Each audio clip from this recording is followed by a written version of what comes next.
Capítulo 1. A destruição. Do alto do Monte das Oliveiras, Jesus olhou para Jerusalém. A construção magnífica do templo estava plenamente à vista. Ao se pôr, o sol iluminava as paredes de mármore branquíssimo e resplendia na torre e no pináculo dourados. Que filho de Israel seria capaz de contemplar esta cena sem se emocionar com alegria e admiração? Mas eram outros os pensamentos que ocupavam a mente de Jesus. Quando se aproximou e viu a cidade, Jesus chorou sobre ela. Lucas 19, 41. As lágrimas de Jesus não eram por si mesmo, muito embora à sua frente se encontrasse o Getsêmani, a cena da agonia que se aproximava, e o Calvário, o lugar da sua crucifixão, não ficasse distante. Não eram essas cenas que lançavam sombra sobre ele naquela ocasião de alegria. Ele chorava pelos milhares de condenados em Jerusalém. Jesus viu a história de mais de 1000 anos do favor especial de Deus e seu cuidado protetor pelo povo escolhido. Deus havia honrado Jerusalém acima de toda a terra. O Senhor escolhera Sião com o desejo de fazê-la sua habitação. Salmo 132, 13. Ao longo de eras, santos profetas deram suas mensagens de advertência. Diariamente, os sacerdotes ofereciam sangue de cordeiros, apontando para o Cordeiro de Deus. Se a nação de Israel houvesse preservado sua lealdade ao céu, Jerusalém teria permanecido para sempre como a cidade escolhida. Mas a história do povo que Deus favoreceu teve um registro de apostasia e rebelião. Com um amor maior do que de um pai carinhoso, Deus teve compaixão de seu povo e do lugar de sua habitação. 2 Crônicas 36, 15. Quando apelos e repreensões falharam, o Senhor enviou o melhor presente dos céus, o próprio Filho, a fim de insistir com a cidade impenitente. Por 3 anos, o Senhor de luz e glória andou em meio a seu povo, fazendo bem e curando todos os oprimidos pelo diabo, libertando os cativos, restaurando a vista aos cegos, fazendo os coxos andarem, os surdos ouvirem e pregando o evangelho aos pobres. Atos 10, 38, Lucas 4, 18 e Mateus 11, 5. Jesus viveu como um andarilho sem lar, a fim de ministrar as necessidades das pessoas e as suas angústias, suplicando que aceitassem o dom da vida. As ondas de misericórdia, rebatidas pelos corações obstinados, retornavam em maré mais forte de amor simpático e inexprimível. Mesmo assim, Israel rejeitou seu melhor amigo e único ajudador, desprezando os apelos de seu amor. O tempo de esperança e perdão rapidamente se passava. A nuvem que vinha se acumulando ao longo de eras de apostasia e rebelião estava prestes a desabar sobre o povo culpado. Os israelitas ridicularizaram, abusaram e rejeitaram o único capaz de salvá-los do destino que se aproximava e logo o crucificariam. Ao olhar para Jerusalém, Cristo viu diante de si a ruína de toda uma cidade e nação. Viu o anjo destruidor com a espada levantada contra a cidade que por tanto tempo fora a morada de Deus. Do mesmo local que Tito e seu exército ocupariam posteriormente, ele olhou pelo vale, pelos átrios sagrados e passarelas cobertas do templo. Com os olhos cheios de lágrimas, ele viu as forças estrangeiras cercando os muros. Ouviu o ruído dos passos dos exércitos marchando para guerrear, a voz de mães e filhos clamando por alimento na cidade sitiada. Viu o templo santo de Jerusalém, seus palácios e suas torres serem entregues às chamas, transformando-se em um montão de ruínas incandescentes. Olhando ao longo das eras, ele viu o povo da aliança disperso em todas as terras, como os navios naufragados em uma praia deserta. A piedade divina e seu amor anelante encontraram voz nas palavras de lamento. Jerusalém, Jerusalém, você que mata os profetas e apedreja os que lhes são enviados. Quantas vezes eu quis reunir os seus filhos, como a galinha reúne os seus pintinhos debaixo das asas, mas vocês não quiseram. Mateus 23, 37. Cristo viu Jerusalém como símbolo do mundo endurecido em descrença e rebelião, apressando-se para enfrentar os juízos de Deus. Seu coração se emocionou em piedade pelos aflitos e sofredores da terra. Como desejava conceder alívio a todos. Estava disposto a dar seu último fôlego de vida para colocar a salvação a seu alcance. A majestade do céu em lágrimas, Essa cena mostra como é difícil salvar os culpados das consequências de violar a lei de Deus. Jesus viu o mundo envolvido em engano semelhante ao que causou a destruição de Jerusalém.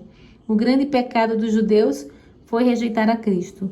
O grande pecado do mundo seria rejeitar a lei de Deus, o fundamento de seu governo no céu e na terra. Milhões de escravos do pecado, condenados à segunda morte, se recusariam a ouvir as palavras da verdade em seu dia de oportunidade. Condenação. 2 dias antes da Páscoa, Cristo foi novamente com os discípulos ao Monte das Oliveiras, que dava vista para a cidade.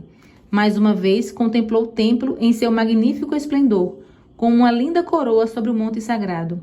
Salomão, o mais sábio dos monarcas de Israel, fez o primeiro templo, a mais esplendorosa construção que o mundo já viu.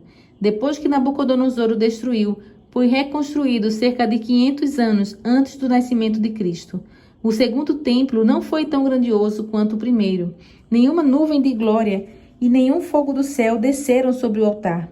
A arca, o propiciatório e as tábuas da lei não estavam lá. Nenhuma voz do céu revelou ao sacerdote a vontade de Deus. O segundo templo não foi honrado com a nuvem da glória de Deus, mas com a presença viva daquele que é o próprio Deus revelado em carne, o desejado de todas as nações. Foi ao templo quando o homem de Nazaré ensinou que curou os seus átrios sagrados. Mas Israel recusou esse dom do céu. Quando o humilde mestre deixou suas portas douradas naquele dia, a glória partiu do templo para sempre. As palavras do Salvador se cumpriram. Eis que a casa de vocês ficará deserta. Mateus 23, 38. Os discípulos ficaram surpresos com a predição da destruição do templo feita por Cristo e quiseram entender o que suas palavras significavam. Herodes, o Grande, havia doado generosamente tesouros tanto romanos quanto judaicos para o templo. Blocos gigantescos de mármore branco foram enviados de Roma, fazendo parte da sua estrutura. Os discípulos chamaram a atenção para eles, dizendo: "Olha, mestre, que pedras enormes, que construções magníficas." Marcos 13, 1. Jesus deu uma resposta solene que os deixou perplexos. "Eu lhes garanto que não ficará aqui pedra sobre pedra, serão todas derrubadas." Mateus 24, 2. O Senhor havia contado aos discípulos que viriam a segunda vez. Por isso, quando mencionou os juízos sobre Jerusalém, a mente deles se voltou para essa vinda e perguntaram: "Dize-nos, quando acontecerão essas coisas? E qual será o sinal da tua vinda e do fim dos tempos?" Mateus 24, 3. Cristo lhes apresentou uma síntese dos acontecimentos importantes antes do fim dos tempos. A profecia que proferiu tinha 2 significados. Enquanto prefigurava a destruição de Jerusalém, também predizia os terrores do grande dia final. Recairiam juízos sobre Jerusalém por rejeitar e crucificar o Messias. Assim, quando vocês virem o sacrilégio terrível do qual falou o profeta Daniel no lugar santo, quem lê, entenda, então os que estiverem na Judéia fujam para os montes. Mateus 24, 15 e 16, Lucas 21, 20 e 21. Quando os estandartes pagãos dos romanos fincados no solo sagrado, fora dos muros da cidade, os seguidores de Cristo deveriam fugir em busca de segurança. Para escapar, não deveriam permitir nenhuma demora. Por causa de seus pecados, Deus havia decretado juízo contra Jerusalém. Sua descrença obstinada tornara-se certa sua ruína. Os habitantes de Jerusalém acusaram Cristo de ser a causa de todos os problemas que lhes sobrevieram por causa dos próprios pecados. Embora soubessem que ele não tinha pecado, declararam que sua morte seria necessária para a segurança da nação. Concordaram com a decisão do sumo sacerdote de que seria melhor um homem morrer do que a nação inteira perecer. Enquanto matavam o Salvador porque ele havia condenado seus pecados, consideravam-se o povo favorecido de Deus e esperavam que o Senhor os livrasse de seus inimigos. Paciência. Por quase 40 anos, o Senhor adiou seus juízos. Ainda havia muitos judeus que desconheciam o caráter e a obra de Cristo, e os filhos não tinham a luz que seus pais haviam rejeitado. Deus fez brilhar a luz sobre eles por meio da pregação dos apóstolos. Eles veriam como as profecias haviam se cumprido não só por meio do nascimento da vida de Cristo, mas também de sua morte e ressurreição. Deus não condenou os filhos pelos pecados dos pais, mas quando aqueles rejeitaram a luz adicional que lhes concedeu, tornaram-se participantes dos pecados dos seus progenitores e encheram a taça de sua iniquidade. Em sua recusa obstinada em se arrepender, os judeus rejeitaram a última oferta de misericórdia. Então Deus retirou deles sua proteção. A nação foi deixada sob o controle do líder que ele lhe havia escolhido. Satanás incitou as paixões mais vorazes e baixas. As pessoas perderam a razão. Passaram não só a ser controladas por impulso e raiva cega, mas a ser satânicas em sua crueldade. Amigos e parentes traíam uns aos outros. Pais matavam os filhos e filhos os pais.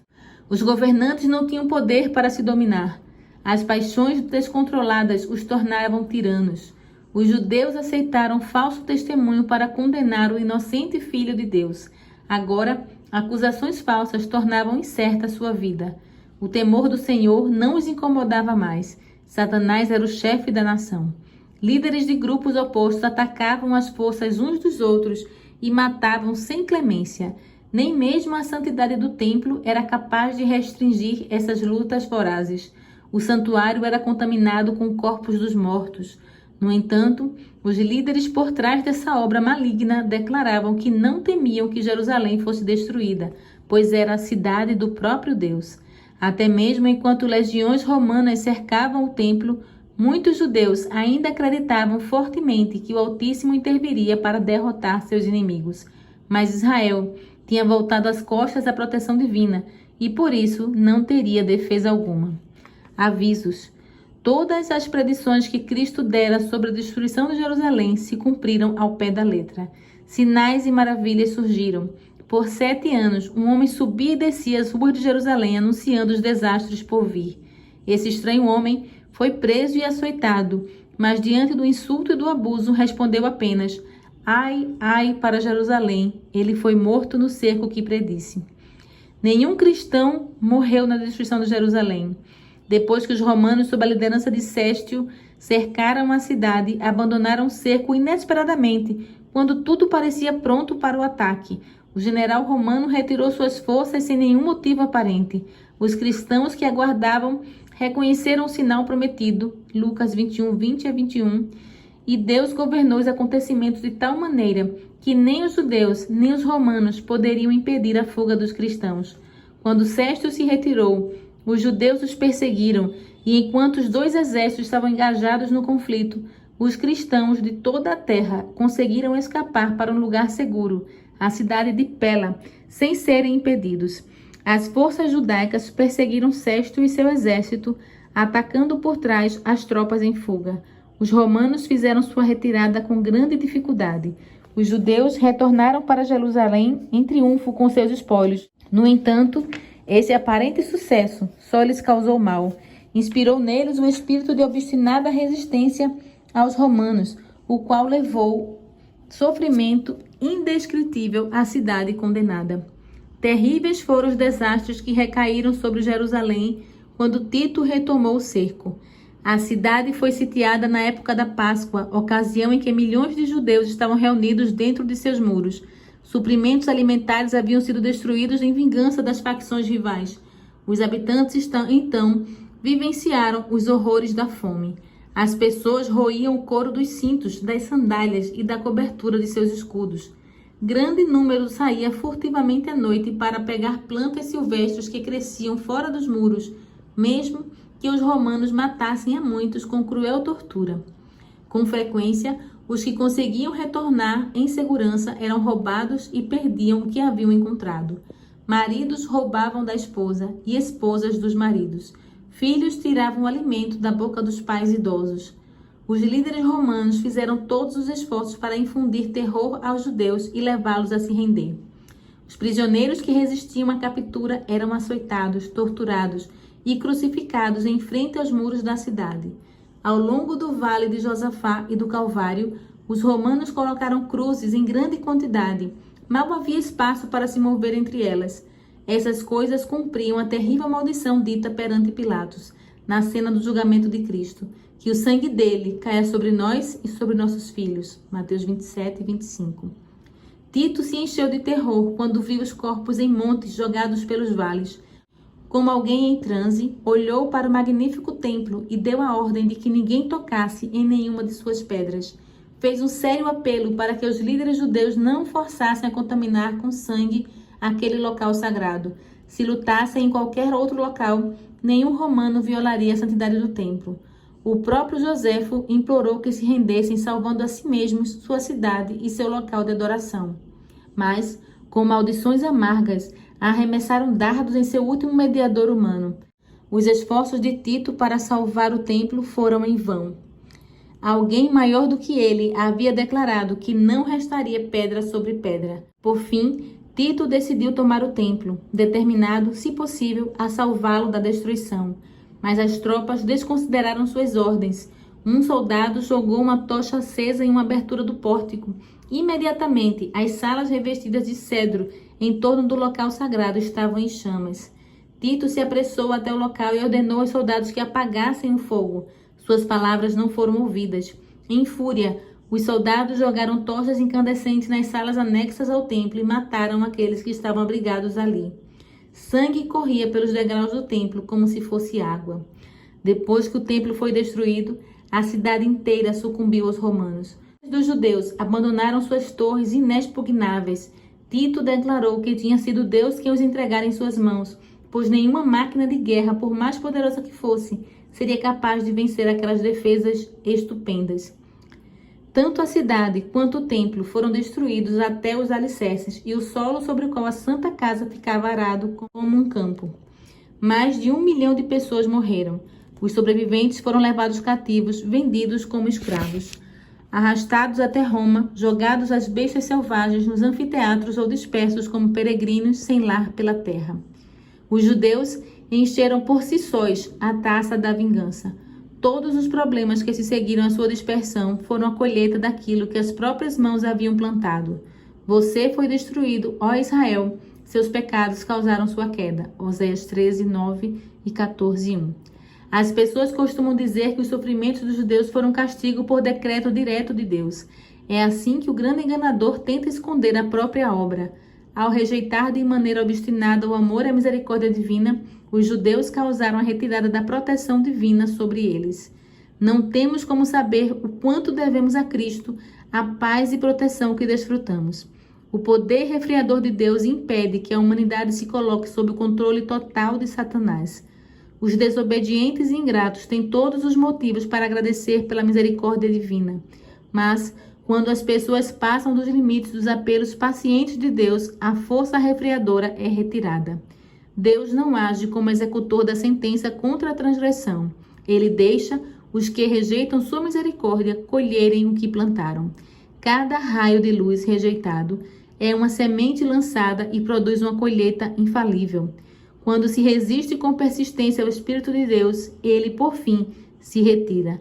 Então, não resta poder para controlar os desejos maus do coração, nenhuma proteção contra a maldade e o ódio de Satanás. Perigo. A destruição de Jerusalém é uma solene advertência a todos que resistem às súplicas da misericórdia divina. A profecia do Salvador concernente ao juízo sobre Jerusalém terá outro cumprimento.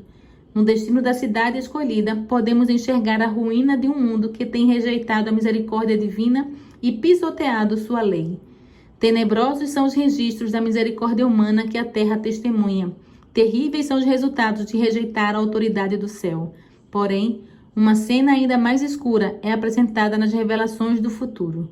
Quando o Espírito de Deus, que refreia o mal, for completamente retirado sem conter a explosão das paixões humanas e da ira satânica, o mundo verá as consequências do domínio de Satanás como nunca antes.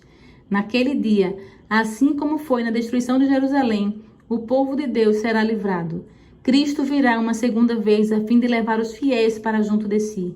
Então aparecerá no céu o sinal do Filho do Homem, e todas as nações da terra se lamentarão e verão o Filho do Homem vindo nas nuvens do céu, com poder e grande glória. E ele enviará os seus anjos com grande som de trombeta, e esses reunirão os seus eleitos dos 4 ventos, de uma a outra extremidade dos céus.